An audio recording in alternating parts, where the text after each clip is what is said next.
Rancangan pembelajaran dan luaran. Ada nama prodi, CPL, bahan kajian, kemampuan dalam ranah kognitif, afektif, dan psikomotor pembelajaran. Ini macam-macam metode pembelajaran ya, dalam rancang pengalaman pembelajaran. Dan SCL, jadi sebagai fasilitator dan motivator.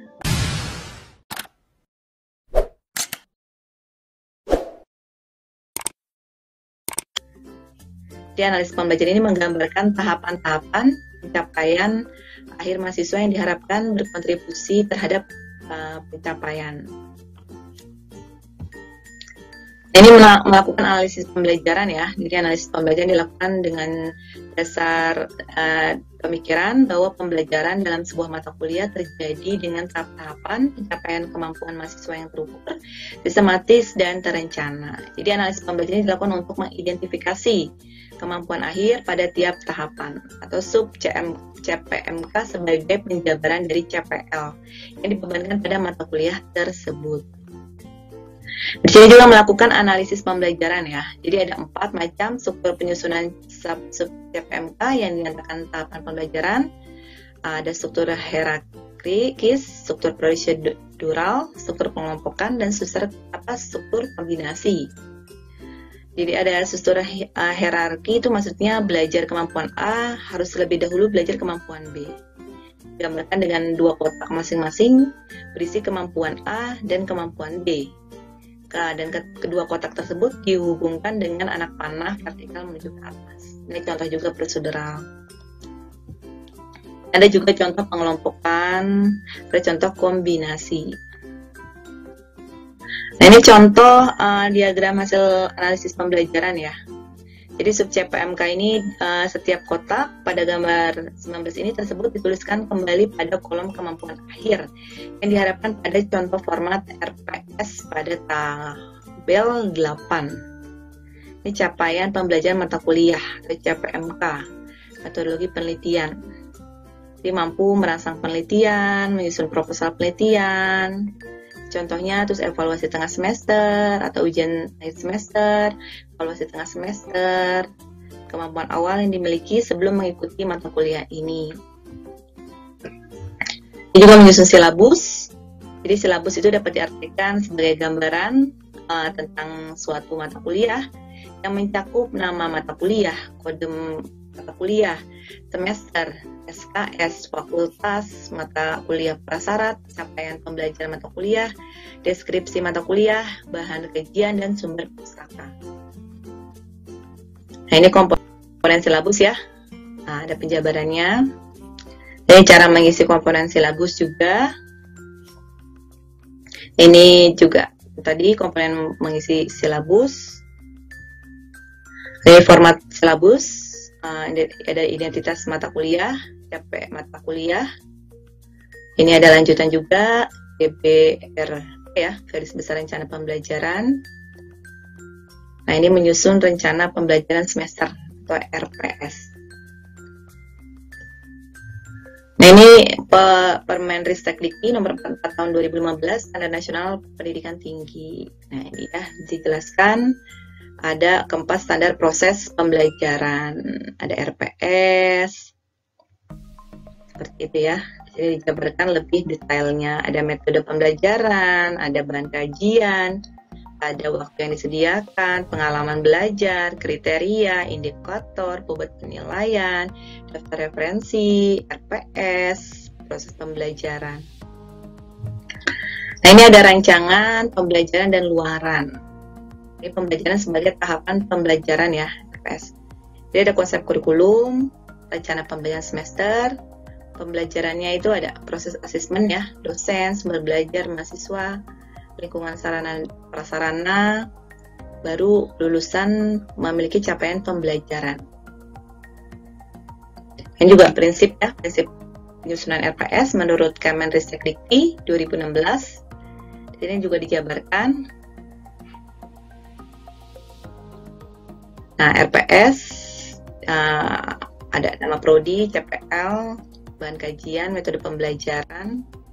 Nah, ini RPS ya, atau istilah lain, waktu yang disediakan, pembelajaran pengalaman belajar mahasiswa, kriteria, indikator, bobot penilaian, daftar referensi, seperti itu. Ini penjelasan rinci ya tiap unsur. Jadi ada nama prodi, ada nama kode, ada CPL, nama dosen. Terus ini rinci tiap unsur ya. Kemampuan akhir, materi pembelajaran, metode, model pembelajaran, seperti itu. Nah, ini penjelasan rinci tiap unsur. Jadi ada waktu, pengalaman belajar mahasiswa. Ini ada kriteria, indikator, bobot penilaian, daftar referensi.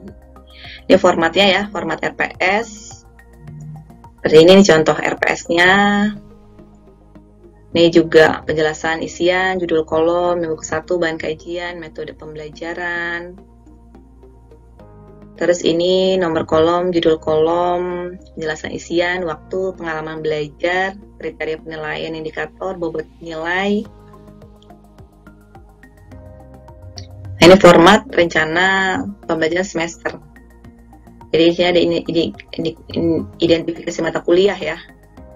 Ada program studi, nama mata kuliah. Ini ya, deskripsi mata kuliah, capaian pembelajaran mata kuliah.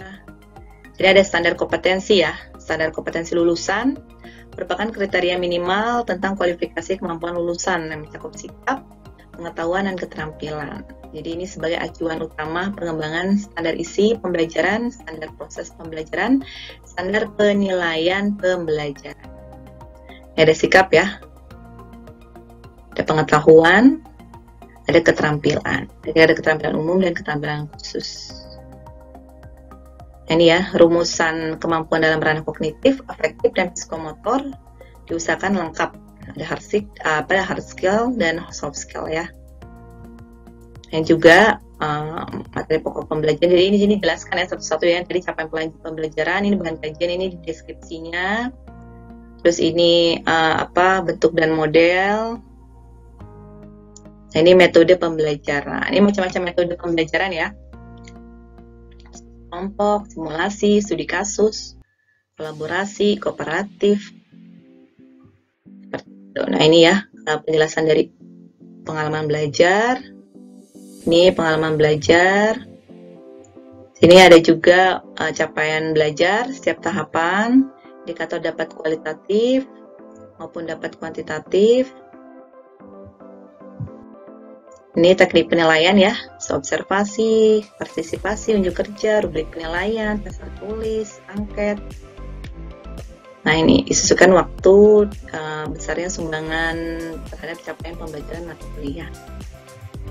Dua faktor yang dipertimbangkan ya dalam merancang pengalaman pembelajaran. Karakter mahasiswa, kita harus lihat juga waktu yang tersedia, isi bahan kajian, pola aktivitas dosen, jenis pembelajaran mahasiswa. Nah ini ya contoh RPS. Nah ini juga contoh RPS. Nah, ini judul, luaran, penjelasan isian. Nah ini ya kita praktek sama-sama ya setelah ini ya. Jadi ini materi yang diberikan dari NH Channel Official. Jadi ini proses pembelajaran. Prinsip pembelajaran menurut SNDQ, interaktif, holistik, integratif, saintifik, konseptual, tematik, efektif, dan berpusat pada mahasiswa. Ini ya ciri proses pembelajaran SCL. Jadi sebagai fasilitator dan motivator dosen. Telepon belajar, sumber belajar, interaksi, mahasiswa, dan pembelajaran. Nah ini penilaian pembelajaran menurut Kemenristek ya 2016. Jadi penilaian itu ada penilaian teknik dan instrumen penilaian, mekanisme, dan prosedur penilaian, laporan penilaian. Ya prinsip-prinsip penilaian ada edukatif, otentik, objektif, akuntabel, transparan.